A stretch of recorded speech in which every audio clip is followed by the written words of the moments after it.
Lelenya sudah menunggu maggot. Kita kasih makan maggot lagi karena pelet mahal.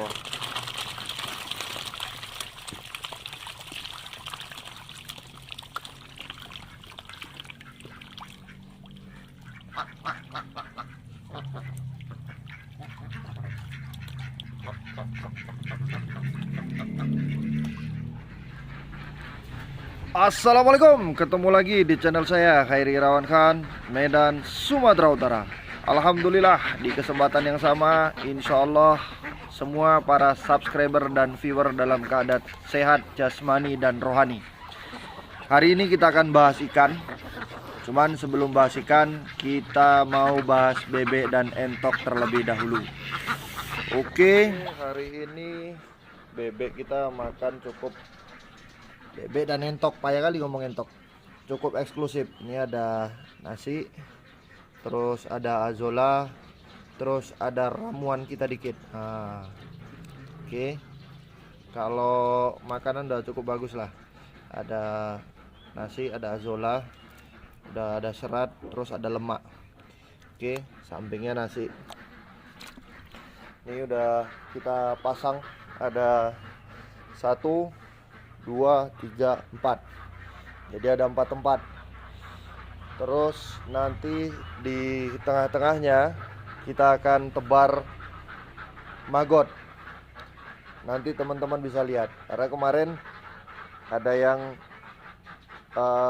komen lah, Mas, kalau ngasih makan satu-satu pasti ya dia milih maggot. Tapi kalau diletak bersamaan, di situ ada makanan, di situ ada maggot, mana dia pilih? Hari ini nggak pakai hijauan karena hijauan kemarin masih ada sisa sedikit. Hijauannya itu langsung diletakkan di makanannya karena azola udah mengandung serat. Terus kita mau coba nih, apakah benar maggot lebih milih nasi? Apakah benar bebek dan entok itu milih mereka makanan-makanan ini maksudnya, atau milih maggot? Kita akan lihat hari ini, oke? Supaya fair nih kaskotnya. Jadi teman-teman bisa lihat, jadi kaskot lebih banyak tanahnya. Kalau biasa kaskot itu biasanya ketika ditumpuk maggotnya akan naik. Jadi untuk membersihkan ini seperti biasa, kita akan langsung tebar di tengah-tengah ini. Terus si bebek-bebek dan entok akan kita lepas. Oke, masuk dia tenaga baru kita. Langsung hari pertama kerja bagi kaskot. Ternyata kemampuannya menyebar kaskot cukup handal. Oke, buat teman-teman, jadi kaskotnya kita tebar merata. Tujuannya untuk memastikan supaya si bebek dan entok itu mudah, karena mereka tidak pandai menggunakan cakarnya, pandai menggunakan sosornya. Kita lepas, kita video dulu kondisi akhir. Udah kayak balap aja nih. Kondisi akhir seperti ini. Jadi kaskot jelas di tengah. Di sini ada makanan, di sana ada makanan, di sini ada makanan, di sana ada makanan. Supaya entok dan bebek jangan rebutan. Karena kalau diletak satu tempat nanti ada yang nggak kebagian. Jadi letak 4 tempat. Kalau memang mereka lebih suka makanan ini, otomatis mereka akan lebih banyak di sini, di tempat-tempat. Karena kurang lebih entok dan bebeknya itu baru 50-an. Oke, ini keadaan terakhirnya seperti ini. 1, 2, 3. Oke, pemenangnya tetap bebek. Kita mulai amati bebek mana yang mulai makan nasi. Coba teman-teman perhatikan. Oke, ada 1 bebek yang makan nasi, 2 bebek yang makan nasi.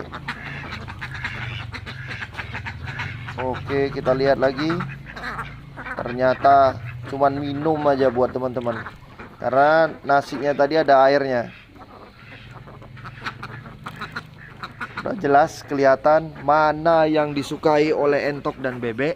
Mereka lebih suka dengan yang namanya maggot BASF.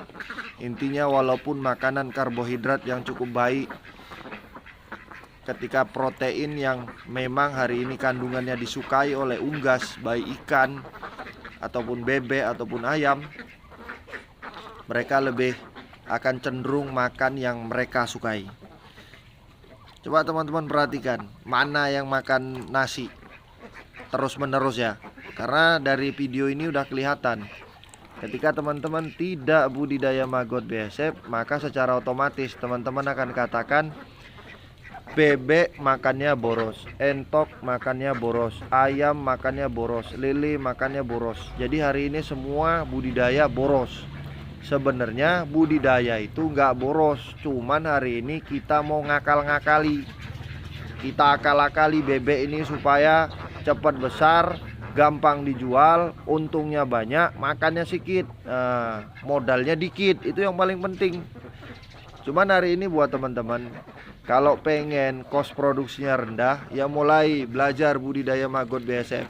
Ketika teman-teman tidak mau budidaya maggot BASF, maka secara otomatis untuk menyediakan protein, teman-teman butuh yang namanya tepung ikan. Kalau enggak, yang paling gampang ya pelet ataupun pur. Cuman hari ini pakan bebek ataupun pakan entok yang biasa kami beli dulu D9905 itu harganya udah 500.000.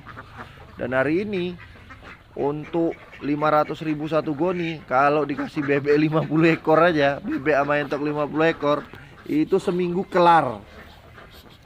Tapi dengan adanya maggot BASF, tengok yang terjadi.